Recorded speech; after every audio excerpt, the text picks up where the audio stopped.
mà ṣe o, lẹ́yìn ọ̀sẹ̀ kẹta tí baálé ilé yìí ṣègbéyàwó tán ló kú.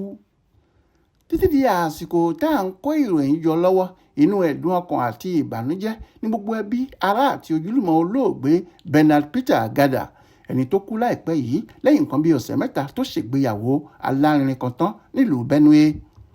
Ọgbọ̀njọ́ oṣù kejìlá ọdún 2023 tó kọjá yìí ni olóògbé náà ṣègbéyàwó pẹ̀lú àyànfẹ́ rẹ̀ omidan Ehi Gift Utodo nílùú Òtùpó nípínlẹ̀ Benue, ṣùgbọ́n tó kú láìpẹ́ yìí lẹ́yìn àìsàn ráńpẹ́ kan tó kọlù ú. Aláròyé gbọ́ pé bí àlá ni ọ̀rọ̀ ikú olóògbé náà ṣì ń jọ lójú gbogbo àwọn ẹbí àti ọ̀rẹ́ rẹ̀, nítorí pé àìmọye ìlérí ohun gidi ló ti ṣe fáwọn èèyàn rẹ̀ pé òun máa ṣe fún wọn lẹ́yìn ìgbéyàwó ọ̀hún, ṣùgbọ́n tí ikú yọwọ́ rẹ̀ láwò báyìí.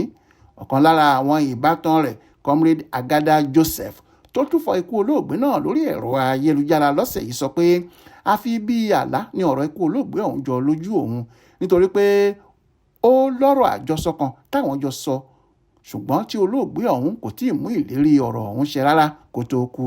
Ó ní ikú màdúró, mi ò mọ nǹkan kan tí mo lè sọ nípa ikú rẹ̀. Ó ṣe mí ní kàyéfì nítorí pé lójijì ni ìròyìn ikú rẹ̀ kàn mí lára. Àìmọye ìlérí ohun gidi ló ti ṣe fún mi pé wàá ṣe fáwọn èèyàn rẹ lẹ́yìn ìgbéyàwó rẹ, ṣùgbọ́n tí ikú kò jẹ́ kó mú ìkọ́kọ́ ṣẹ́ nípa rẹ̀ báyìí. Mi ò lè wá máa tú gbogbo ọ̀rọ̀ ìkọ̀kọ̀ tá a jọ sọ síta gbangba ni, ṣùgbọ́n ó yí Ọlọ́run ọba, ikú rẹ̀ dùn mí gidi ni o. Àwọn èrò kò yéé dà gìrìgìrì lọ sílé olóògbé náà láti lọ kí ìyàwó rẹ̀ tó ṣẹ̀ṣẹ̀ fẹ́ nítorí kó má bàa fi ìrònú para rẹ̀ láìpẹ́ ọjọ́. Adéwálé Adéoyè ló ṣàkójọpọ̀ ìròyìn ọ̀hún fún Aláròyé Online Television.